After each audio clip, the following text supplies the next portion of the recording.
One of the things I talk a lot about on this podcast is how relationships aren't easy. And that's a sentiment that is pretty easy to talk about on the outside. But from the inside, it can be incredibly challenging. Because when things are hard in love, it can bring out parts of us that revert to small and petty tactics to get what we want. Things like stonewalling, name-calling, closing off, rationalizing, hyper-fixating, yelling. And all of these are really just different ways to get what we want without having to do the work that love and connection demands. And often we revert to these tactics without consciously choosing to. It happens automatically before we can think, if we're not paying attention. And here's the thing. If you're stuck in a thought like, what else could she want from me? I said I'm sorry and I'm giving everything I can for her. You're probably also doing it.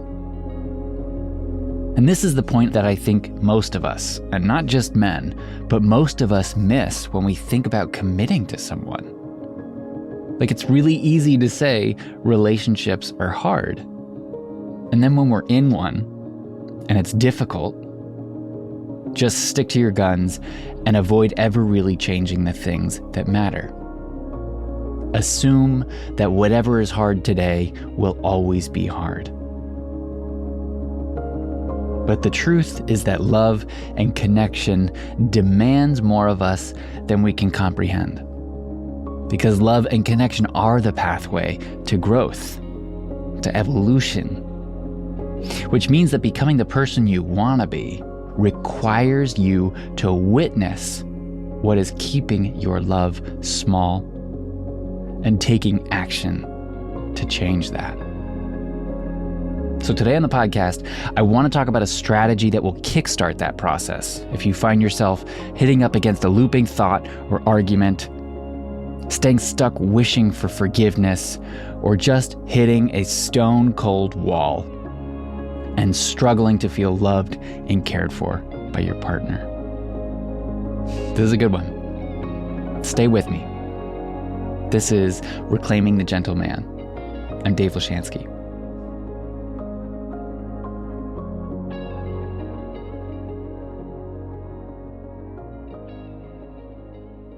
Recently, I was talking to Vanna after a long day of work. I had spent the day dealing with things that can often get me going. I was reconciling my books for taxes. I was finishing a bunch of different projects that all had tight deadlines and doing all of this in the same day. And so it's starting to get late in the evening and I'm just running on low fuel. I'm trying as hard as I can to finish strong.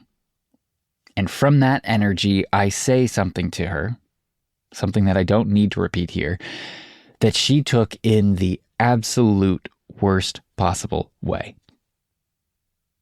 And what proceeded was me doing exactly what I'm going to help you not to do in this podcast. Things that most of us do when we're out of gas and trying to pretend that we're not.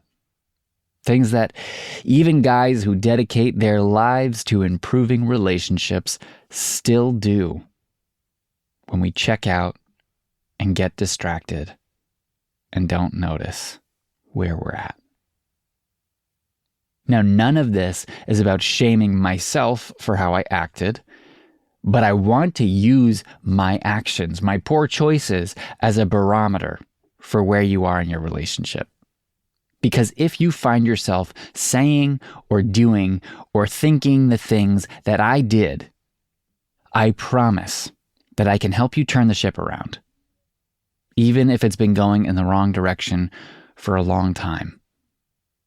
So, see if you can relate to any of these things that I did that are all signs that you need to change your tact.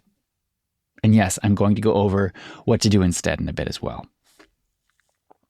But first, the 4 mistakes. And the first mistake is this. Before I really did anything, before I said anything, it was this. I push well beyond my capacity without realizing it, which means that I'm running on fumes. I'm wound up from dealing with the tax stuff that I don't fully understand and that I definitely don't enjoy, and I'm pretending I'm still fully resourced. I'm trying to right myself so that I still have some energy. And it sounded like, I'm fine. It's all good. I'm just a little tired from a long day. I got a ways to go, but I can do it. First mistake. The second mistake was this.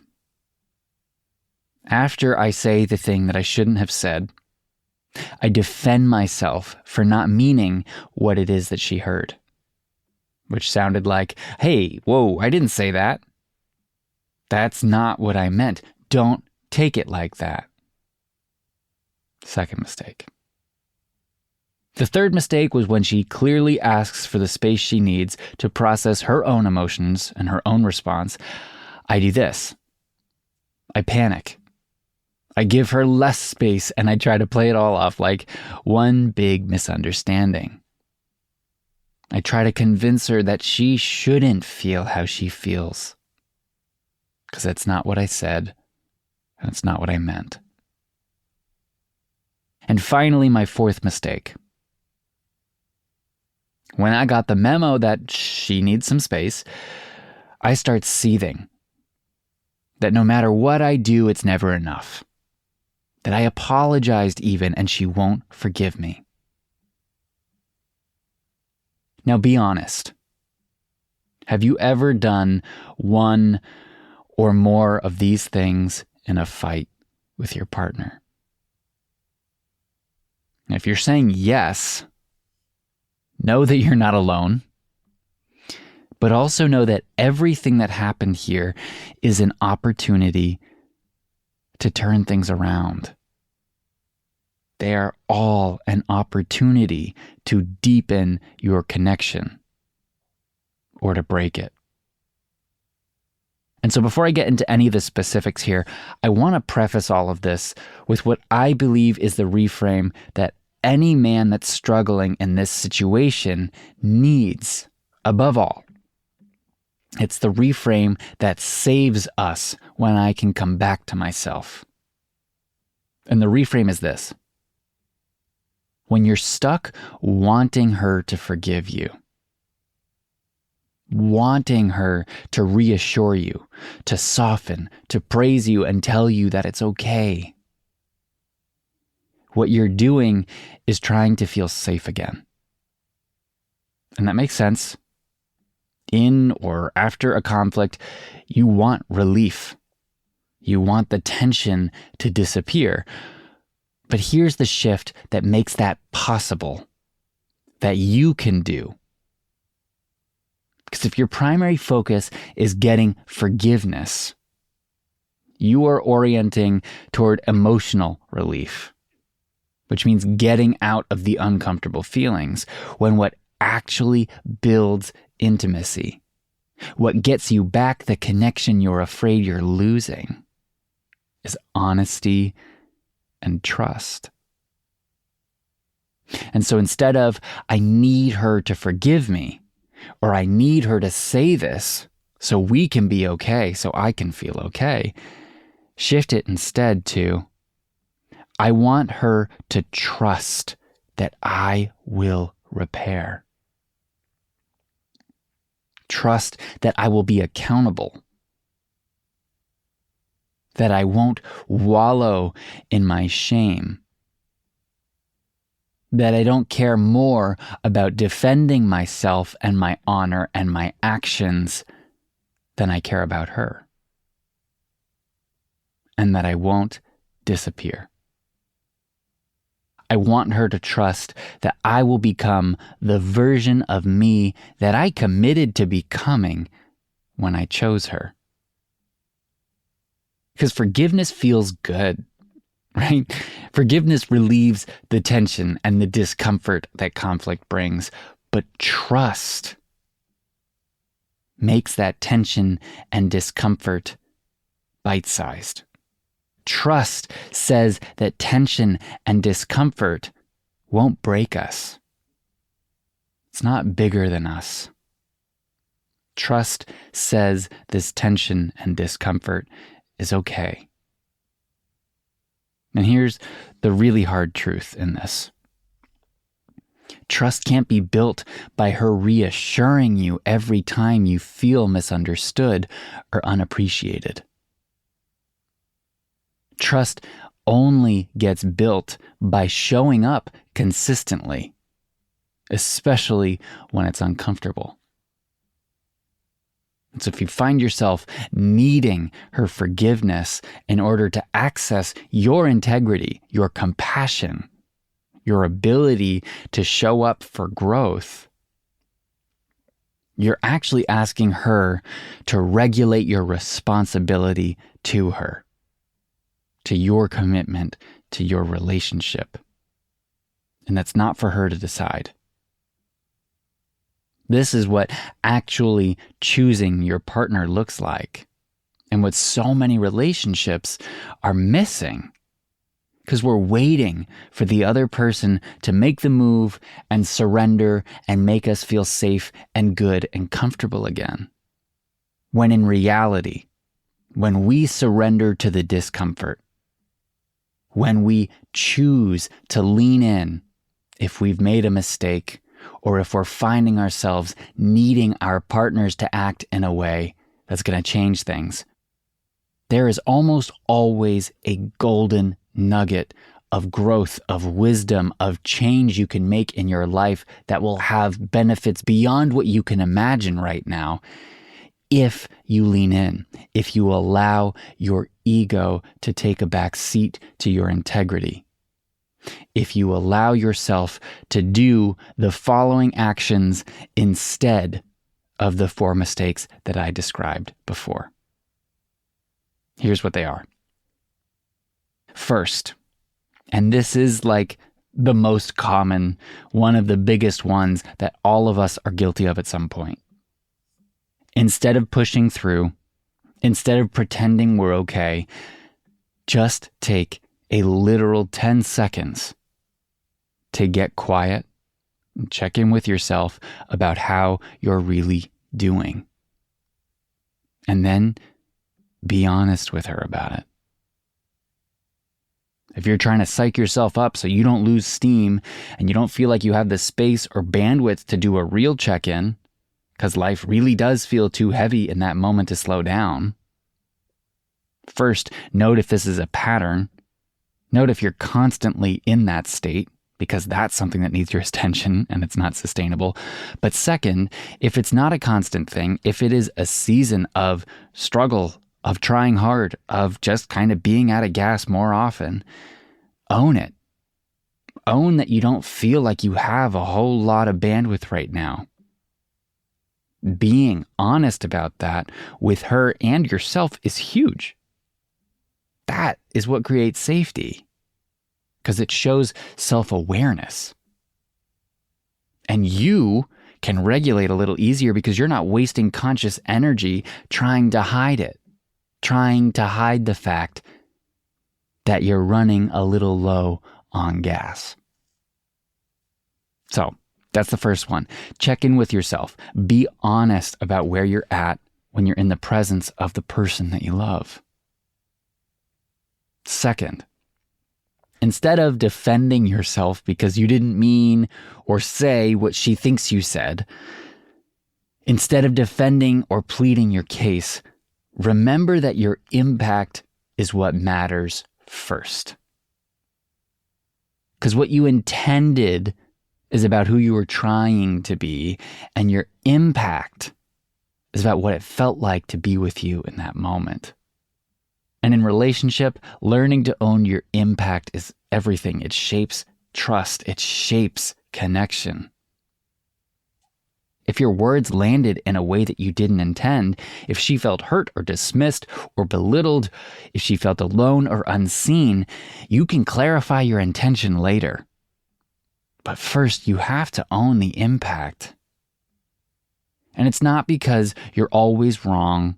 It's not because she's a victim. It's because connection can't happen when you're more committed to proving your innocence.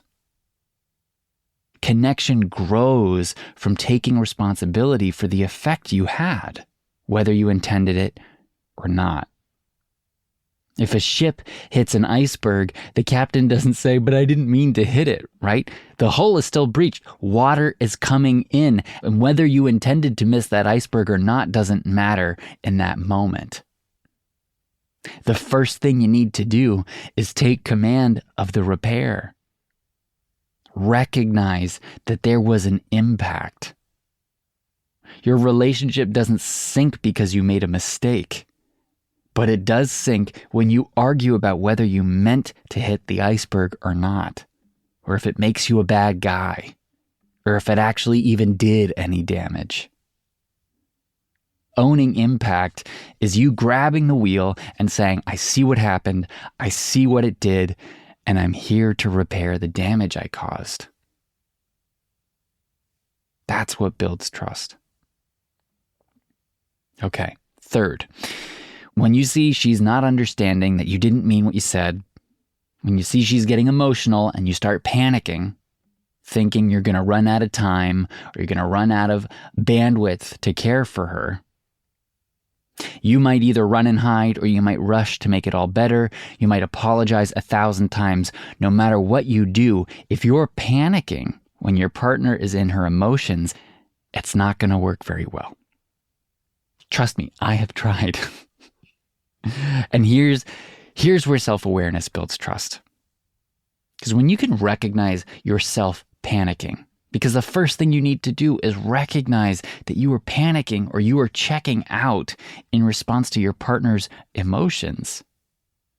What you're doing, if this is you, whether you realize it or not, whether you like it or not, is you are in fear. You are afraid of losing connection. You are afraid of failing. You are afraid that you're about to be rejected. And here's the important part. Panicking when your partner is emotional isn't actually the problem.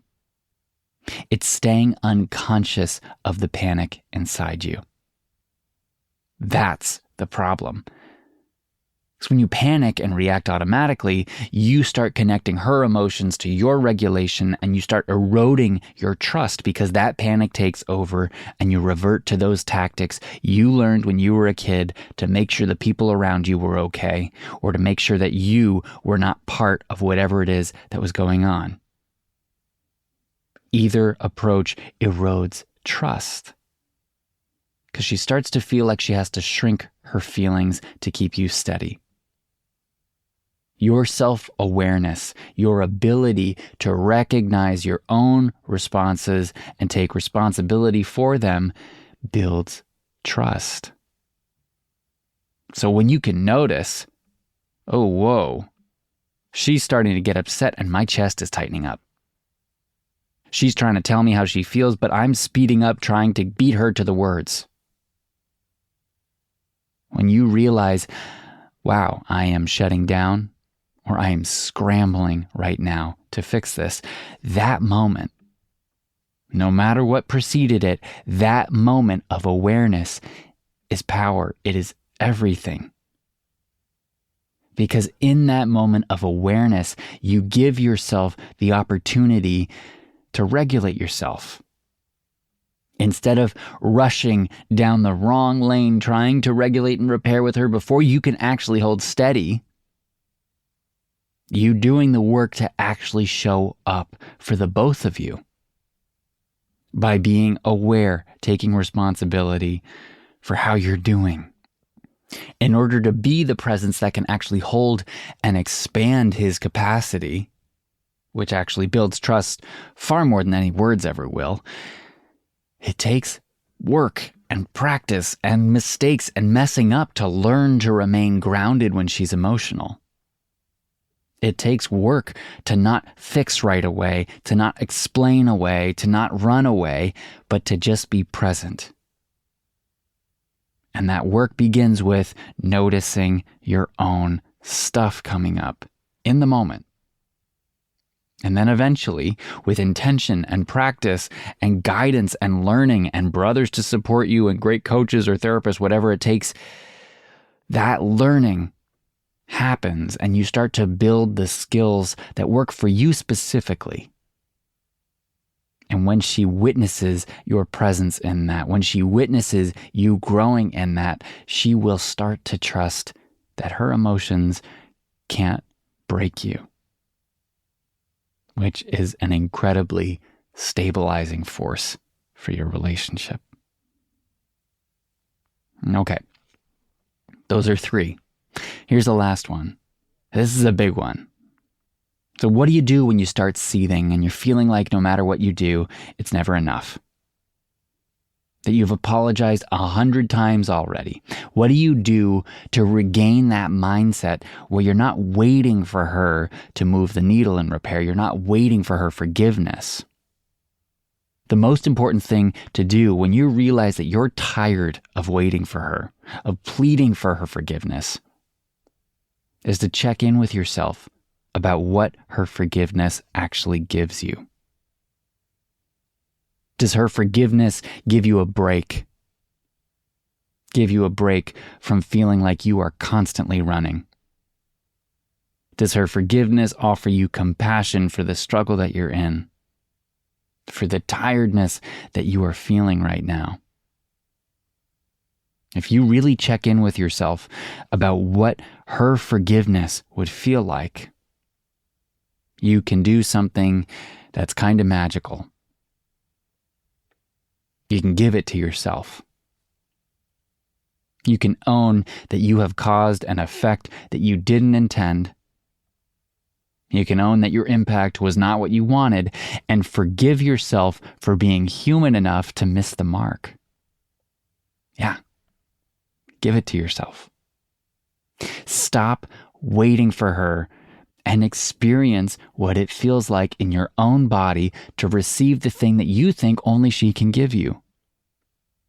Notice your chest soften. Notice your breath slow down. Notice how the tight grip of your pride about being right starts to loosen. And in that moment, you're not concerned about defending your worth, and you finally become available to repair. And if you really want to lean into it, once you've done that work of re-regulating, of forgiving yourself, of giving yourself that thing you think only she can give you, of giving yourself that forgiveness, you can connect with the version of you that you committed to being when you chose her, the man that you respect, that you'd be proud to watch in this moment. And you can ask him, how would you hold this? What would you own? What would you say? Not to win, but to honor your relationship, to deepen your trust. Notice how that version of you holds his pride, doesn't collapse, but doesn't harden either. And practice being him, acting like him. That's the work.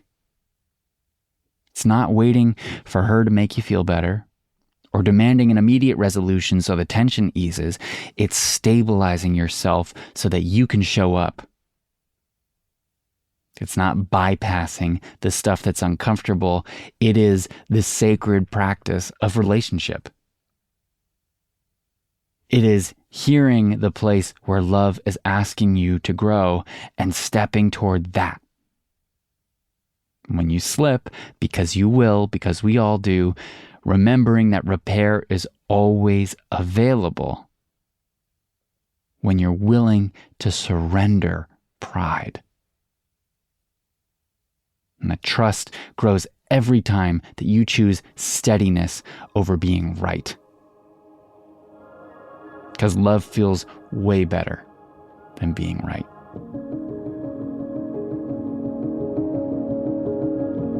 Thank you for listening to this episode of Reclaiming the Gentle Man. If you want to learn these practices, this is the stuff I do in my men's work, in my workshops, and in my 21-day program, Reclaiming the Gentle Man. If you're interested in learning more about this, or being some of the first people to know when that program goes live, or be a part of the men's group that's going to follow it, you can sign up at davelashansky.com. If you have questions, reach out on Instagram. You can find me at Dave_Lashansky.